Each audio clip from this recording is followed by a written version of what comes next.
So I have Mr. Juno right there, and what he has is a nice big meat bone.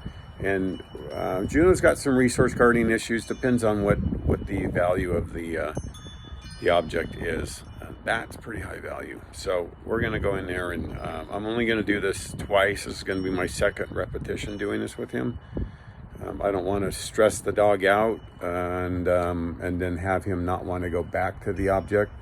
So he's on his remote collar, and you're going to hear me just telling him out. And each time you're hearing me say out, I'm bumping his collar, and I may be increasing the level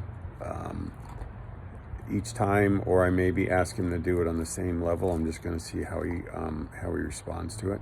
All I want him to do is just to move away from it. The thing I'm looking for is, like, if I walk past him, he's not going to growl at me. He's not going to snap at me. He may pick the bone up and run. I don't want him to do that. I don't want him to feel like every time I'm walking past him or near him, it's going to be a threat that I'm going to take it away from him. So anyways, we're going to go in there and see how he does. All right, so I'm always starting on the lowest level. So as I step in, Juno out. So right here he's thinking of running. Out. I'm going to move in a little bit more. Out. Out. Out. Out. Good boy, buddy. Leave it.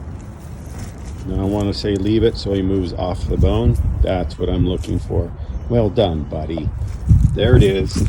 I can safely pick this up. If he was a really gnarly resource guarder, he's going to town on that. Well done, buddy.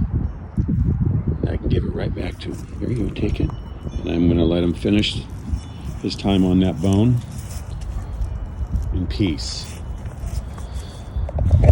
All right, so how you do it. You don't need to hammer the repetitions on the dog. Just do it once, twice. You know, I may come out here in another 10 minutes if he's still working on it to get him to leave it all together so I can pick it up and bring him inside before it gets dark. But other than that, I'm going to let him go to town. All right, resource guarder number 2, Hazel. Hazel's not much of a resource guarder. She doesn't have an e-collar on. She's completely different than Juno. She has really high prey drive, but her defense drive is extremely low. So let's see the difference. Where's that girl? There she is. So I'm gonna go through the same drill with her. So let's see how this goes.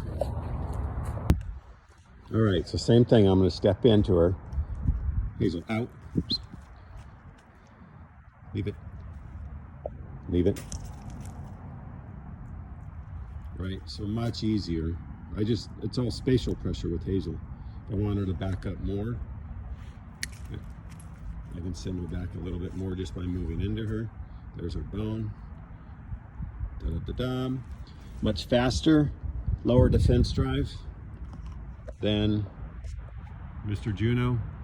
Juno has much higher defense drive. That's why it takes a little bit more pressure and everything and all that to get Juno to move off his bone. So there you go. See, he's not running away with it. He thought about it. That's good. That's right, buddy.